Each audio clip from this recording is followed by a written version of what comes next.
Friends, आज हम बात कर रहे हैं यस बैंक की और साथ में हम बात करेंगे DHFL की। यस बैंक की तरफ से एक बहुत बड़ा निर्णय लिया गया है और इस निर्णय की वजह से आने वाले समय में यस बैंक की सेहत में बहुत जल्द बड़ा सुधार हो सकता है।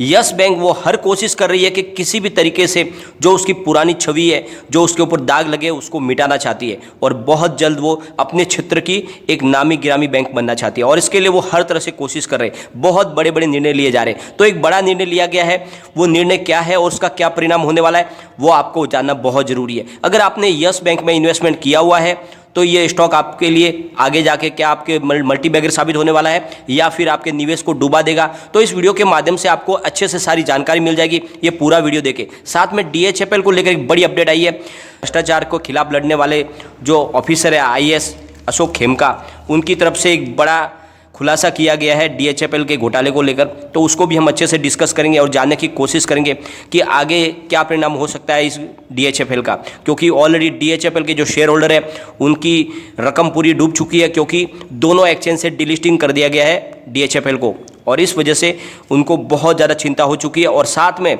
जो इसके जो बॉन्ड्स होल्डर है, जिसमें यस बैंक भी शामिल है, और साथ में इसके जो FD होल्डर है, किसी को भी कुछ भी नहीं मिल रहा है। सारा का सारा पैसा बैंक आपस में बांट के ले रहे। पहले से ऑलरेडी बहुत ही कम प्राइस में, कौड़ियों के भाव में यह पीरामल ग्रुप को सौंप दी गई है DHFL फर्म, और उसके बाद में जो पैसे आ रहे हैं उसमें से भी वो सारे के सारे लैंडर्स आपस में बांट के ले रहे। और इस वजह से ये जो रिजोल्यूशन प्लान है ये किसी को भी मंजूर नहीं है। सारे के सारे लोग चले गए हैं सुप्रीम कोर्ट की तरफ। तो आगे क्या इसमें संभावना बन रही है, क्या यस बैंक को उसके पूरे पैसे मिल पाएंगे, तो सारी संभावना इस वीडियो के माध्यम से तलाशेंगे। लेकिन फ्रेंड, उससे पहले अगर आप पहली बार हमारे चैनल पे आए तो चैनल को सब्सक्राइब कर दीजिए, एक बेल आइकन दबा दीजिए। चलो फ्रेंड, वीडियो स्टार्ट करते हैं। मैं हूं आपका दोस्त SB दवे और हमारे अपने चैनल ऑनलाइन कमाई में आपका बहुत बहुत स्वागत है। फ्रेंड्स, सबसे पहले हम फ्राइडे के कारोबार को एक बार डिस्कस कर लेते हैं। फ्राइडे को स्टॉक 13.55 पर ओपन हुआ, हाई बनाई 13.70 की और लो बनाया 13.50 का। एंड में जो क्लोजिंग आई वो है 13.55 पर, यानी गुरुवार की क्लोजिंग पर ही।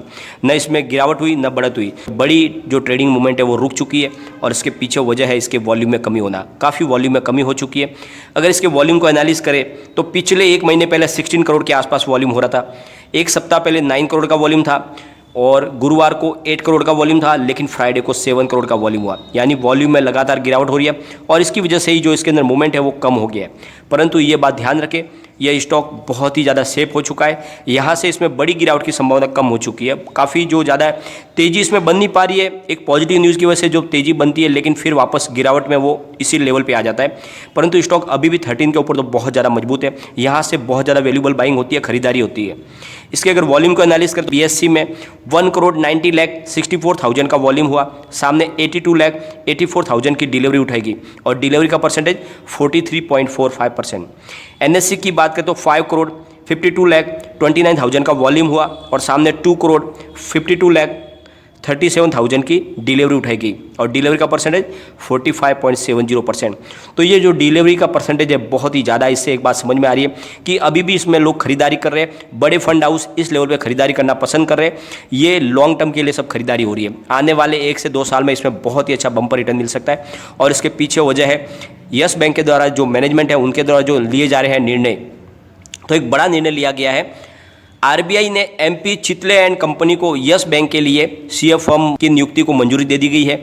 सेकेंड ईयर के लिए उनकी मंजूरी है और साथ में फर्स्ट ईयर के लिए चौकसी एंड चौकसी LLP को CA नियुक्त किया गया है और ये इस नियुक्ति को RBI की तरफ से मंजूरी मिल गई है। साथ में यस बैंक की तरफ से कहा गया है कि आने वाली अगली AGM में शेयर होल्डर की मंजूरी भी ले ली जाएगी इन CA फर्म को नियुक्त करने के लिए। तो फ्रेंड्स, चितले एंड कंपनी अपने क्षेत्र की बहुत ही प्रतिष्ठित फर्म है, जिनको 70 ईयर्स का लंबा अनुभव है अपने कारोबार का। फर्म को अलग अलग सेक्टर की इंडियन और ओवरसीज़ इंडस्ट्रीज़ के सर्विस का पूरा अनुभव है, खास करके BFSI सेक्टर का उनको बहुत ज़्यादा अनुभव है, जिसका पूरा फ़ायदा यस बैंक को मिलेगा। और इनके द्वारा बैंक को banking, insurance, capital markets, accounting और ऑडिटिंग का पूरा सहयोग मिलेगा यस बैंक को, जिससे यस बैंक के कारोबार में काफ़ी अच्छी वृद्धि होगी। तो एक बड़ा निर्णय लिया गया है और इनके कारोबार में काफ़ी अच्छी वृद्धि होगी। साथ में फ्रेंड्स, चौकसी एंड चौकसी LLP की वेल रेप्यूटेड फर्म है, जिनको इस फील्ड में 45 ईयर्स का एक्सपीरियंस है। यह फर्म इंडिया के अलावा इंटरनेशनल फर्मों को भी हर तरह की सेवाएं प्रदान करती है। इनकी हेड ऑफिस मुंबई में है और इनकी सेवाओं में रेगुलेटर्स, फाइनेंशियल इंस्टीट्यूशन और इन्वेस्टिगेटिंग एजेंसी शामिल है। तो दोनों ही बहुत ही शानदार फर्म है और इसकी वजह से यस बैंक के कारोबार में काफ़ी अच्छी वृद्धि होगी। यानी यस बैंक हर मोर्चे के ऊपर पूरी तरह से लड़ना चाहती है।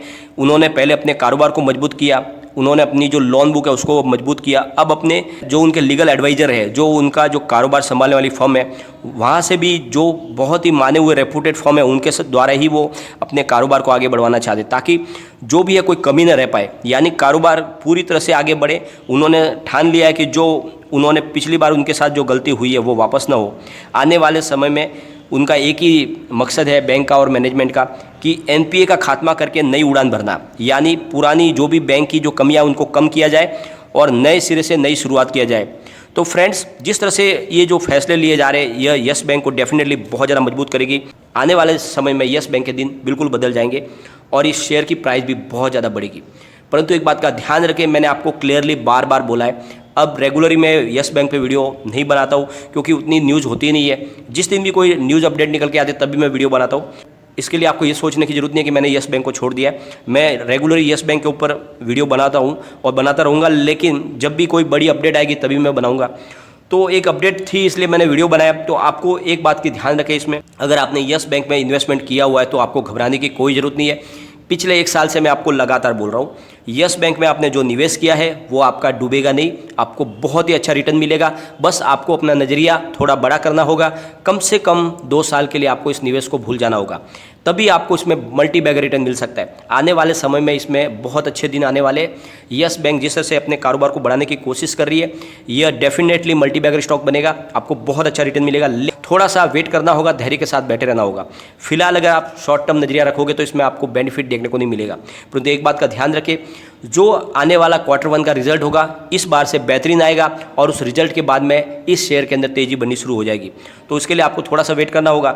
अब फ्रेंड्स, हम DHFL की थोड़ा डिस्कस कर लेते हैं। जैसे कि आपको पता ही होगा, DHFL के शेयर होल्डर को तो बिल्कुल रकम उनकी शून्य कर दी गई है। जैसे ही रिजोल्यूशन प्लान पास हुआ, पीरामल ग्रुप को 37,000 करोड़ में ये DHFL ग्रुप सौंपा गया, जिसके ऊपर 91,000 करोड़ का कर्जा है और बाजार में उनकी बहुत बड़ी रिकवरी है और बिल्कुल कौड़ियों के भाव में ही ये पीरामल ग्रुप को मिली है कंपनी। तो इसी को लेकर IAS अफसर अशोक खेमका, जो भ्रष्टाचार के खिलाफ आवाज़ उठाने के लिए बहुत ही हिंदुस्तान में माने हुए, उनकी बुलंद आवाज़ है और उन्होंने DHFL के घोटाले के ऊपर भी मुद्दा उठाया। उन्होंने ट्वीट किया है कि grant Thornton forensic audit report में 46,500 करोड़ रुपीज़ के घोटाले का खुलासा हुआ है, लेकिन नेशनल हाउसिंग बैंक सो रहा है। खेमका ने कहा है कि इतने बड़े घोटाले का खुलासा हुआ, RBI द्वारा नियुक्त एडमिनिस्ट्रेटर ने NCLAT में रिकवरी की एप्लीकेशन भी फाइल की है। रेगुलेटर नेशनल बैंक क्या कर रहा है? क्या वो सो रहा है या फिर उसकी मिली भगत है? भविष्य में होने वाली रिकवरी पीरामल ग्रुप के लिए बोनांजा साबित होगी। यानी जितना खर्च उन्होंने नहीं किया इस कंपनी को टेक ओवर करने में, उससे ज़्यादा तो रिकवरी बाकी है। तो वो जब रिकवरी आएगी तो इसके मतलब पीरामल ग्रुप को तो बिल्कुल मुफ्त के भाव में ये कंपनी पूरी मिल गई है, क्योंकि बाजार में बहुत ज़्यादा रिकवरी DHFL ग्रुप की बाकी है। और इसी मुद्दे को लेकर सभी लोग सुप्रीम कोर्ट की तरफ जा रहे हैं। सबसे बड़ी बात यह है कि जो इसका रेजोल्यूशन प्लान पास किया गया, जिसमें बहुत ही कम प्राइस पे कंपनी सौंपी गई, जिसका ऑलरेडी जिसके बाजार में इससे जितना में कंपनी सौंपी गई उससे ज़्यादा तो रिकवरी बाकी है, साथ में उसकी एसेट की वैल्यू भी बहुत ज़्यादा है। और इसीलिए बार बार बोल रहे हैं इसके प्रमोटर कपिल वाधवान की कंपनी हमें फिर से सौंपी जाए, हम 91,000 करोड़ पूरा चुकाएंगे, क्योंकि उनको पता है कि कंपनी बहुत ज़्यादा बड़ी है, इसकी बहुत ज़्यादा कीमत है। लेकिन फिर भी उसके बावजूद भी NCLT ने इस प्लान को पास कर लिया है और जिसके द्वारा इस रिजोल्यूशन प्लान के अंदर लैंडर्स ही पूरे पैसे बांट के ले रहे, यानी जो इसके FD होल्डर्स है, साथ में इसके जो बॉन्ड्स धारक हैं, उनको मात्र 5% ही मिल रहा है पूरी रकम का, जिसकी वजह से वो भी सुप्रीम कोर्ट चले गए। साथ में शेयर होल्डर को कुछ भी नहीं दिया जा रहा है, उनकी रकम को पूरा शून्य कर दिया गया, डीलिस्टिंग कर दी गई है कंपनी को। जबकि कंपनी में अगर घोटाला हुआ है लेकिन कंपनी की अगर रिकवरी बाकी है तो उसके हकदार वो होते हैं, जो भी पैसा निकल के आए तो उनको भी बांटना चाहिए। तो इस वजह से ये मामला अब धीरे धीरे बड़ा गंभीर रूप ले रहा है और आने वाले समय में इसमें कुछ सुप्रीम कोर्ट को इसमें दखल देना होगा, तभी इस मामले में कुछ आगे क्लियरिटी हो पाएगी। यस बैंक ने भी DHFL के अंदर अनसिक्योर्ड बॉन्ड्स खरीदे हुए, जिसकी वजह से उनको भी इतनी रकम नहीं मिल पा रही है, रकम बिल्कुल जो है डूब रही है। तो आगे अगर कोई बड़ा निर्णय आएगा तो यस बैंक को भी इसमें कुछ बेनिफिट मिल पाएगा। लेकिन फ्रेंड, कोई भी अपना इन्वेस्टमेंट करने से पहले अपने फाइनेंशियल एडवाइजर से एक बार एडवाइस ले ले या अपना खुद का रिसर्च करें, क्योंकि मैंने वीडियो आपके एजुकेशनल पर्पज़ के लिए ही बनाया है। वीडियो पसंद आए तो लाइक शेयर जरूर कीजिए और चैनल को सब्सक्राइब कर दीजिए। Thank you friend.